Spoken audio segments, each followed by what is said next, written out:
Hello students, welcome to सर्जेट। मेरा नाम है मोहितन। हम आरआरबी जेई CB2 की लेक्चर सीरीज कर रहे थे और हम बेसिक इलेक्ट्रिकल की लेक्चर सीरीज कर रहे हैं। ठीक है, चलिए आगे बढ़ते हैं। जो पहला क्वेश्चन है वो हमें क्या है, find the odd one out. इनमें से कौन सा ऑड है, मतलब कौन सा इनमें से मैच नहीं खाता है। Tensile set, tensile strength, hardness, resistivity, ductility. तो जो सही आंसर है वो रेजिस्टिविटी है, क्योंकि ये सब मैकेनिकल की मैकेनिकल प्रॉपर्टी है, ये इलेक्ट्रिकल प्रॉपर्टी है। तो ऑप्शन नंबर सी क्या हो गया, राइट हो गया। आगे बढ़ते हैं। A cable consist of two conductors which for the purpose of test connect together at end of a cable. The combined loop resistance measured from the other end is found to be 100 ohm when the cable is 700 meter. Find the value of resistance for 8 kilometre. देखो, हमें पता है resistance जो होता है length के proportional होता है हमेशा। तो अगर पहले केस में रेजिस्टेंस R1 है, लेंथ L1 है, दूसरे केस में लेंथ चेंज हो जाती है, तो जो रेजिस्टेंस होगा लेंथ के प्रोपोर्शनल ही होगा। अगर हम इन दोनों को डिवाइड कर ले तो हमें क्या मिल जाएगा, R1/R2 इक्वल्स टू L1/L2। तो रेजिस्टेंस कितना है, 700 मीटर का। जब ये 700 मीटर है लेंथ, L1 700 मीटर है, तो रेजिस्टेंस कितना दिया है मुझे, 100 ओम दिया है। अब लेंथ कितनी हो गई है, 8 किलोमीटर। 8 किलोमीटर को मीटर में चेंज करूंगा तो क्या लिखूंगा, 8000 मीटर। तो रेजिस्टेंस मुझे निकालना है, तो पहले इस जीरो से ये जीरो काट लूंगा। ठीक है, तो इसको ऊपर भेज दूंगा, तो ये हो जाएगा R2 is equal to 80 into 100, 80,000/7। तो ये आ जाएगा 1, यहाँ बचा 10, फिर आएगा 1, फिर आएगा 4, फिर काटोगे तो यहाँ बच जाएगा 2 पॉइंट समथिंग 5 के आसपास आएगा, जिसको हम नियरली क्या हो सकते हैं, कौन सा ऑप्शन मैच कर रहा है, 1143। तो जिसका नियरली आंसर क्या बन गया, 1143। ऑप्शन नंबर मेरा ए क्या हो गया, राइट हो गया। तो यहाँ पे कॉन्सेप्ट क्या है कि जो रेजिस्टेंस है वो प्रोपोर्शनल किसके आ रहा है, लेंथ क्या आ रहा है। तो आपको इस कॉन्सेप्ट को हमेशा ध्यान रखना है। क्वेश्चन क्या है next, the specific resistance of a copper is. Copper का जो स्पेसिफिक रेजिस्टेंस होता है वो क्या होता है, less than specific resistance of silver, more than specific resistance of silver. देखो, सिल्वर जो होता है बेस्ट कंडक्टर है, कॉपर उसके बाद आता है। तो जो कॉपर का स्पेसिफिक रेजिस्टेंस होगा वो सिल्वर से थोड़ा क्या रहेगा, ज्यादा रहेगा। सिल्वर का थोड़ा कम रहेगा, बिकॉज सिल्वर एक अच्छा कंडक्टर है। तो उसका आंसर क्या होगा, it is more than the specific resistance of silver. Option number मेरा बी क्या हो जाएगा, राइट हो जाएगा। Option number B is right. आगे बढ़ते हैं। क्वेश्चन नंबर 55 है, a force experience by the charge D Q. एक डी क्यू चार्ज है, वो फोर्स एक्सपीरियंस कर रहा है क्यू चार्ज से, जो कि इनकी बीच की दूरी हमें कितनी दी है, हमें इनकी बीच की दूरी दी है r। तो हमें फोर्स का फॉर्मूला बताना है। तो जो फोर्स होता है, फोर्स का फॉर्मूला होता है F is equal to 1/4πε0 Q into d q upon are square. तो कौन सा ऑप्शन मैच कर रहा है, देखो डी क्यू अपॉन आर। अब देखो ये वेक्टर फॉर्म में दिया है, हम इसको वेक्टर फॉर्म में भी ये लिख सकते हैं। तो एक काम करता हूँ, ऊपर नीचे में ये है कि नॉर्मल फॉर्म में दिया है। अगर मैं इसको वेक्टर फॉर्म में लिखूंगा तो यहाँ पे एक डायरेक्शनल वेक्टर भी लगा लूंगा। तो जो सही ऑप्शन मैच खा रहा है, इसका मैच खा रहा है ऑप्शन नंबर बी। ऑप्शन में मेरा बी क्या हो गया, राइट हो गया। वेक्टर फॉर्म में है, ठीक है। अगर सिर्फ मैग्नीट्यूड फॉर्म पूछा होता तो इतना आंसर होता, और वैसा आंसर है। तो ऑप्शन नंबर मेरा बी क्या हो गया, राइट हो गया। ठीक है, आगे बढ़ते हैं। The slope of a graphical representation of Ohm's law represent which of the following component. तो मेरे पास, मैंने वी आई का ग्राफ बनाता हूँ, ये v है और ये i है। इसके बीच का जो ग्राफ है, ठीक है, ये जो ग्राफ है इसका जो स्लोप है, स्लोप होता है हमेशा v/i। ये y होता है, ये x होता है। स्लोप होता है y/x, मतलब v/i। और v/i कितना होता है हमारा, r होता है। क्या होता है, r होता है। सही आंसर कितना हो गया, ऑप्शन नंबर बी, रेजिस्टेंस। आगे बढ़ते हैं। Electric field intensity at any point is equal to. अच्छा, इलेक्ट्रिक फील्ड जो इंटेंसिटी होती है वो होती है -dv/dr। -dv/dr होती है। इसको बोलते हैं पोटेंशियल ग्रेडियंट। क्या बोलते हैं, पोटेंशियल ग्रेडियंट। पोटेंशियल कितना चेंज हो रहा है डिस्टेंस के अकॉर्डिंग, तो उसको बोला जाता है पोटेंशियल ग्रेडियंट। तो उसका जो सही आंसर है ऑप्शन नंबर ए होता है। Electric field intensity potential gradient के बराबर होती है। आगे बढ़ते हैं, question number 58, ohms law is followed in which of the following. तो ओम्स लॉ हमें मोस्टली मेटल्स में फॉलो होता है, इनमें से मेटल्स कौन सा है, कॉपर इलेक्ट्रोड, तो इसमें फॉलो होता है। मेटल रेक्टिफायर में फॉलो नहीं होता, क्रिस्टल में नहीं होता, आर्क में नहीं होता। Option number B copper electrode is the right answer. Fifteen question है, three wires having conductance 236 mho respectively are connected in parallel, then equal resistance will be. मेरे पास तीन कंडक्टेंस है, 1 2 और 3, ठीक है। इसका हमें कंडक्टेंस गिवन है G1, इसका G1 कितना है 2 मोह, इसका कितना है 3 मोह, इसका कितना है 6 मोह। तो जो टोटल कंडक्टेंस होगा वो कितना होगा G1 plus G2 plus G3। Parallel में कंडक्टेंस ऐड हो जाता है, तो ये जाएगा 2 प्लस 3 प्लस 6, कितना आ गया 11 मोह। बट हमें क्या निकालना है, रेजिस्टेंस क्या होता है 1 अपॉन कंडक्टेंस, तो 1 अपॉन 11 आ जाएगा इसका आंसर। तो 1 अपॉन 11 कौन सा मैच खा रहा है, option number C is right. आगे बढ़ते हैं, क्वेश्चन नंबर 6 है, 1.2 metre long conductor has cross sectional area of 0.2 metre and resistance is find the resistivity. हमें एक कंडक्टर का लेंथ गिवन है, ठीक है, कितनी गिवन है 2.2 मीटर, एरिया गिवन है 0.025 मीटर स्क्वायर और रेजिस्टेंस गिवन है इसका 5। हमें क्या निकालना है, रेजिस्टिविटी निकालनी है रो। तो फॉर्मूला क्या, R is equal to rho L by a. यहाँ से रो कितना आ जाएगा R into a upon L। R कितना है 5, ए कितना है 0.025 अपॉन 2.2। यहाँ थोड़ा जीरो हटा देता हूँ मैं, थोड़ा जीरो कम कर लेता हूँ, कितने हो गए, एक इसके कम हो गए, फिर यहाँ पे आ गया, फिर 1 2, एक से यहाँ है, फिर 1 2, तो हो जाएगा 5 इंटू 25 इंटू 10 की पावर -2 अपॉन 22, ठीक है 22 आ गया। अच्छा, तो ये हो जाएगा 125 अपॉन 22 इंटू 10 की पावर -2, 125 2, तो उसको करूँगा मैं, लेट्स सो मैंने इसको कर लिया 5 से मल्टीप्लाई, तो 5 ज़ा 110, 5 आ गया, 1 आ गया, यहाँ लग गया पॉइंट, यहाँ लग गया 0, 22 और 7 जा करता हूँ, 7 जा 54 आ जाएगा, तो 7 जा कितना हुआ 22, 7 जा 7 2 जा 14, 14 15 हो गया, तो 6 जा जाएगा, 6 जा करते हैं तो 132 आ जाएगा, 132, यहाँ 10 आ गया, 8 आ गया, यहाँ बच गया 1, फिर 0 करा, ठीक है। तो लगभग 5.6 समथिंग इसका आंसर आएगा, तो ये आ जाएगा 5.6 अपॉन डिवाइड बाय 100 कर लेंगे, इसको मैं 100 में ले आता हूँ, तो ये आएगा 0.056 समथिंग आएगा। और कौन सा क्लोज मैच खा रहा है इसके लिए, ऑप्शन नंबर बी मैच खा रहा है, 57 नियरली 57 है इसका आंसर, तो ओम मीटर यूनिट होती है इसकी, तो ऑप्शन नंबर मेरा बी क्या हो गया, राइट हो गया।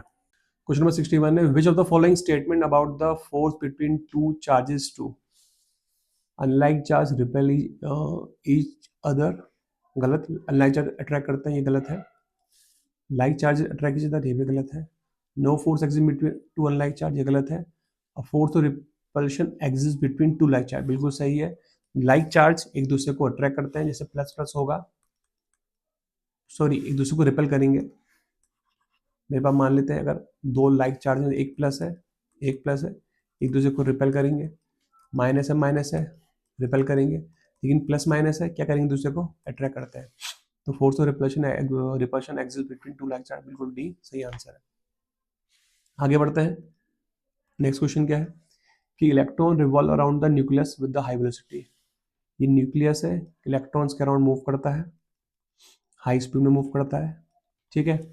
Which type of force acts again the centrifugal force की इलेक्ट्रॉन मूव। इनके बीच में एक इलेक्ट्रोस्टैटिक फोर्स होता है, क्योंकि यहाँ प्रोटॉन होता है बीच में, यहाँ पे न्यूक्लियस के अंदर क्या होता है प्रोटॉन होता है, प्रोटॉन में कैसा चार्ज होता है पॉजिटिव होता है, और इलेक्ट्रॉन में कैसा चार्ज होता है नेगेटिव।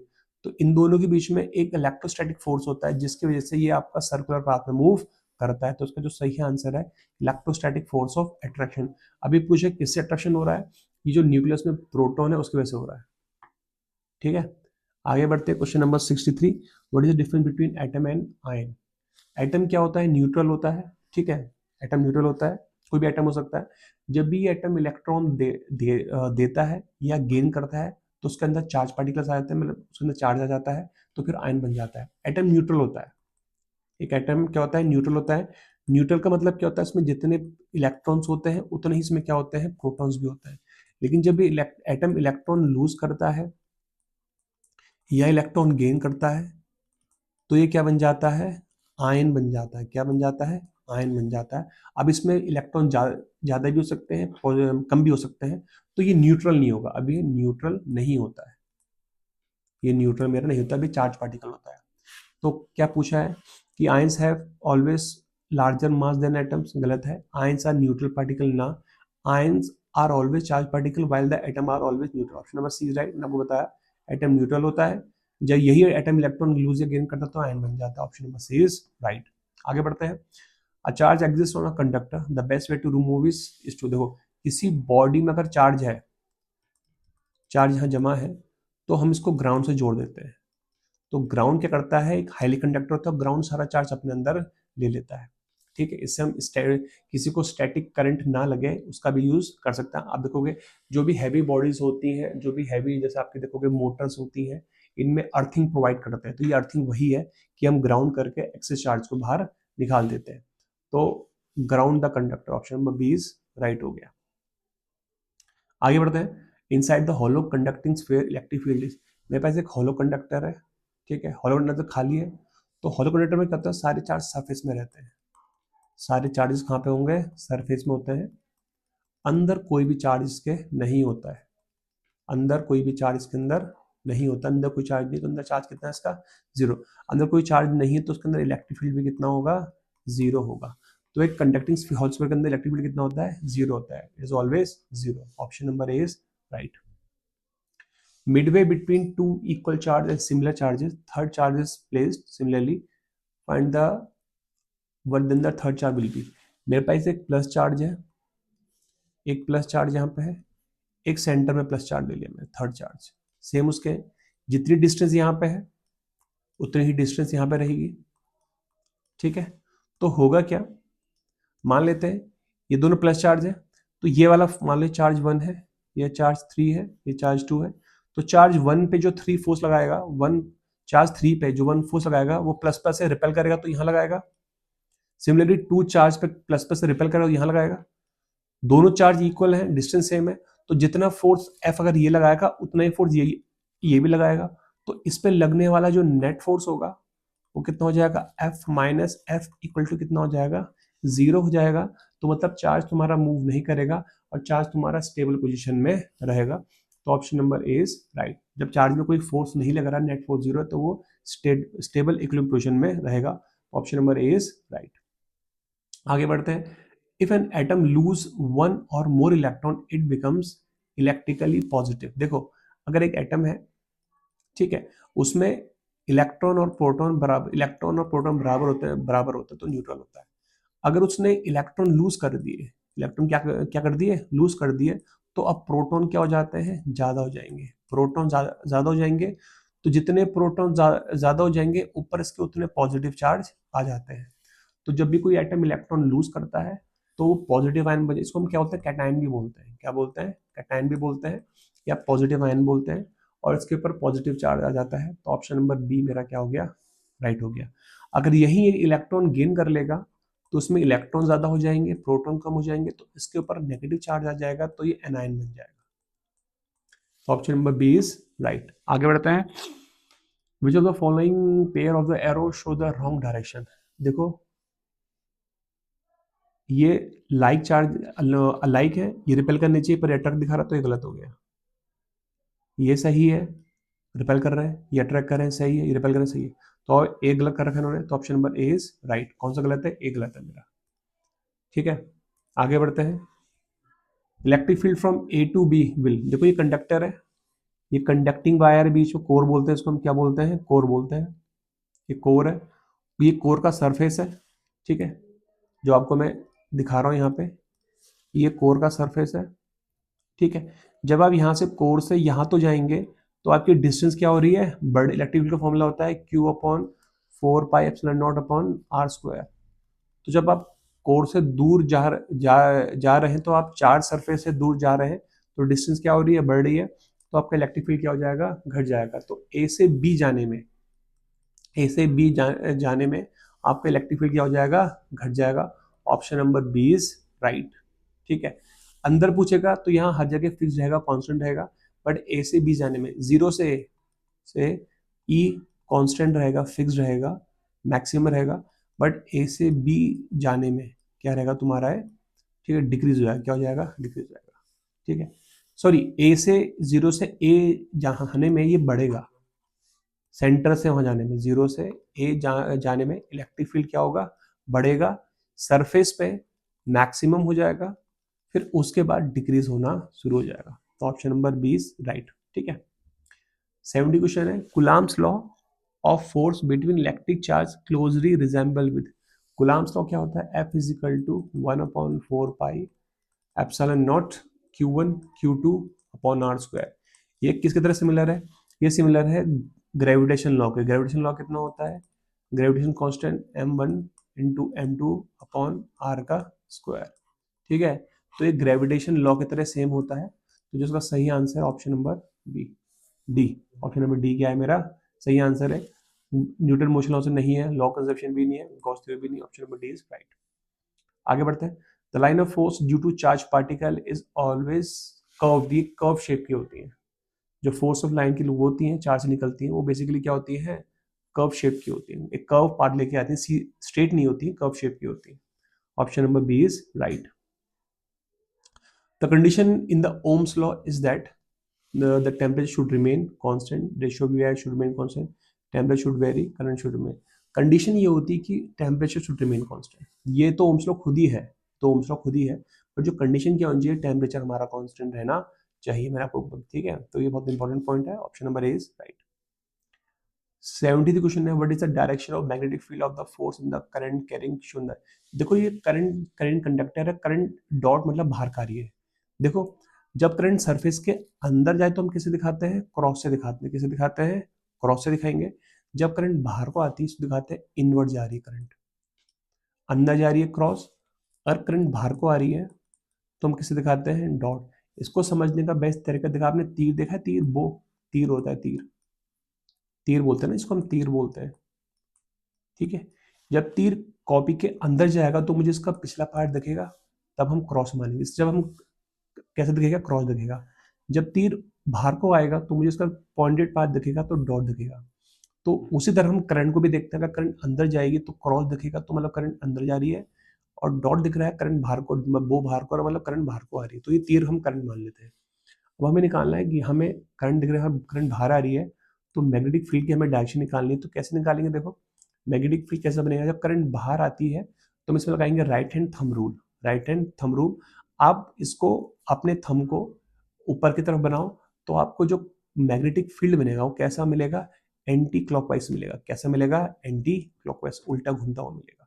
वही जब करंट अंदर जाएगी तो ये आपको क्लॉकवाइज घूमता हुआ दिखाई देगा। तो अंदर जाने में क्लॉकवाइज हो गया, और बाहर जाने में क्या हो गया, एंटी क्लॉक। ठीक है, तो इसका जो सही आंसर है option number B, anti clockwise सही आंसर है। ठीक है, आगे बढ़ते हैं। What is required to remove the static electricity from machinery. देखो मैंने आपको ये पहले क्वेश्चन भी थोड़ा पहले बताया था कि एक्सेस चार्ज को हटाने के लिए हम क्या करते हैं, तो वही चीज है, किसी मशीन के ऊपर स्टैटिक चार्ज जमा हो गए, आप उसको टच करोगे तो आपको स्टैटिक करंट लग सकती है। तो अगर आपको इसको सेफ रखना है तो आप क्या कर दोगे, इसको ग्राउंड से जोड़ दोगे। ये सारे चार्ज कहाँ चले जाएंगे, इसके थ्रू अर्थ के अंदर चले जाएंगे, और आपका ये क्या हो जाएगा, कुछ देर बाद पूरे इलेक्ट्रॉन साफ हो जाएंगे और आपका ये प्रोटेक्ट हो जाएगा। तो ग्राउंडिंग का यूज किया जाता है। Option number A is right. आगे बढ़ते हैं। An electric field 100 kilo volt per metre is equal to how much. हमें इसको एमएम में देखना है। देखो 100 किलो वोल्ट है, 100 किलो वोल्ट पर मीटर दिया है, इसको मैं वोल्ट पर में लिखता हूँ। तो देखो 100 किलो लूंगा 1000 वोल्ट, और एक मीटर में कितने मिली वोल्ट होता है, एक मीटर में कितने मिलीमीटर होता है, एक मीटर में होता है 1000 मिलीमीटर। ठीक है, 1000 मिलीमीटर होता है। तो इस 1000 से ये 1000 गया, 100 1000 से गया, तो ये आ गया 100 वोल्ट पर मिलीमीटर। 100 वोल्ट पर मिलीमीटर। ऑप्शन नंबर सी मेरा क्या हो गया, राइट हो गया। ठीक है, चाहो तो मैं इसको ऐसे लिखूं, चाहो तो मैं इसको ऐसे लिखूं, बात एक ही है। यहाँ मैंने किलोवोल्ट पर मीटर में लिख लिया, यहाँ मैंने वोल्ट पर मिलीमीटर में लिख लिया। तो ऑप्शन नंबर सी क्या हो गया, राइट हो गया। Electric conductivity of metals typically of order. Electric conductivity metal की बहुत हाई होती है, ठीक है, और नियरली होती है 10⁻⁷ ओम इनवर्स मीटर इनवर्स। तो ऑप्शन नंबर मेरा ए क्या हो गया, राइट हो गया। नेक्स्ट 77 है, Ohm's law is applicable to whom। Semiconductor में अप्लाई नहीं होता, वैक्यूम ट्यूब में भी नहीं होता है, इलेक्ट्रोलाइट में भी नहीं होता, तो ऑप्शन नंबर डी राइट, किसी में अप्लाई नहीं होगा। ऑप्शन नंबर डी मेरा क्या हो गया, राइट हो गया। ठीक है, 78 force per unit between two stationary parallel wires carrying current is. देखो मेरे पास अगर दो वायर्स हैं, ठीक है, करंट यहाँ I1 है, यहाँ करंट I2 है, और इनकी बीच की दूरी अगर R है, ठीक है, तो जो फोर्स पर यूनिट लेंथ होता है इनके बीच, उसका फॉर्मूला होता है μ0/2π into I1 into I2 upon R। ये फॉर्मूला होता है, फॉर्मूला को आप याद भी कर लो। और उसका यूनिट होती है न्यूटन पर मीटर। न्यूटन पर क्या होती है, मीटर होती है। फॉर्मूला इंपॉर्टेंट है। तो हमसे पूछा है कि inversely proportional to the separation, बिल्कुल सही है। इनवर्स प्रोपोर्शनल किसका है, सेपरेशन के है, आर के इनवर्स प्रोपोर्शनल है, तो ए पूरा सही है। Is proportional to the magnitude of each current, बिल्कुल हर एक करंट के मैग्नीट्यूड के प्रोपोर्शनल है, ये भी ठीक है। Satisfy Newton third law, Newton का थर्ड लॉ भी सेटिस्फाई करता है, क्योंकि every action has an opposite action, क्योंकि जितना फोर्स ये इस पे लगाता है उतना ही फोर्स ये भी इस पे लगा, उसी टाइम जब फोर्स ये इस पे लगाएगा उतना ही फोर्स ये भी इस पे लगाता है सेम टाइम पे। ठीक है, मतलब force per unit length same होता है, जितना यूनिट लेंथ पे फोर्स ये लगाएगा उतना ही, जैसे मान लो इन दोनों की लेंथ सेम है, मान लो 10 सेंटीमीटर का है, ये भी 10 सेंटीमीटर का है, ठीक है, तो जितना फोर्स ये तार इसमें लगाएगा उतना ही फोर्स ये तार इसमें भी लगाएगा। तो न्यूटन का थर्ड लॉ ये करता है, every action has its opposite reaction. तो तीनों ऑप्शन सही है, ऑप्शन नंबर डी क्या हो गया मेरा, राइट हो गया। ठीक है, तो उसका आंसर है ए बी सी। 80 में आते हैं, if W is energy, T is time, Q is charge, voltage across the element क्या होगा। देखो वोल्टेज होती है change in change in work upon change in charge, D को अपॉन डी, और उसको मैथमेटिकली हम लिखते हैं change in work respect, sorry change in energy respect to the charge. तो ये फॉर्मूला मेरा बन जाता है। ठीक है, तो सही आंसर हो गया ऑप्शन नंबर मेरा बी क्या हो गया, राइट हो गया। आगे बढ़ते हैं, what is the charge of a stable atom. एक स्टेबल एटम में कोई भी चार्ज नहीं होता, वो न्यूट्रल होता है, क्योंकि उसमें जितने प्रोटॉन होते हैं उतने इलेक्ट्रॉन होता है। तो हम क्या बोलेंगे, इट इज अनचार्ज और इट इज न्यूट्रल। आगे बढ़ते हैं, electric charge of a body is condition due to. एक बॉडी इलेक्ट्रिकली चार्ज है तो उसकी कंडीशन क्या होगी, क्यों हुआ होगा, तो या तो उसने इलेक्ट्रॉन लूज करे होंगे, ठीक है, या उसने इलेक्ट्रॉन एक्सेप्ट करे होंगे, कुछ भी हो सकता है, तभी चार्ज आते हैं। तो डेफिशिएंसी और एक्सेस ऑफ न्यूट्रॉन, ना न्यूट्रॉन से कुछ लेना नहीं है। Deficiency of electron, deficiency of excess of electron, बिल्कुल सही है। या तो इलेक्ट्रॉन की कमी हो गई है या इलेक्ट्रॉन ज्यादा हो गए हैं, कोई भी चीज हो सकती है। ठीक है, तो ऑप्शन नंबर सी मेरा क्या है, राइट है। ठीक है, तो ओके देन, आज हमने काफ़ी बेसिक इलेक्ट्रिकल क्वेश्चन की प्रैक्टिस करी, जो बहुत ज़्यादा इंपॉर्टेंट है। ये क्वेश्चंस एग्जाम में आते, कई बार इनमें कंफ्यूजन भी होता है कि इनके ऑप्शंस क्या क्या है, क्या चीज़ होता है। मैंने आपको थॉरली समझा दिया। आपको किसी क्वेश्चन में कोई डाउट होगा तो मुझसे आप पूछ भी सकते हैं, ठीक है ना। और अगर आपके कोई अपने क्वेश्चन है तो वो भी आप मुझसे कमेंट सेक्शन में जाके पूछ सकते हैं। तो ओके देन, आज के लिए इतना ही। आपको वीडियो पसंद आई, please like it, share it and subscribe the channel. Thank you.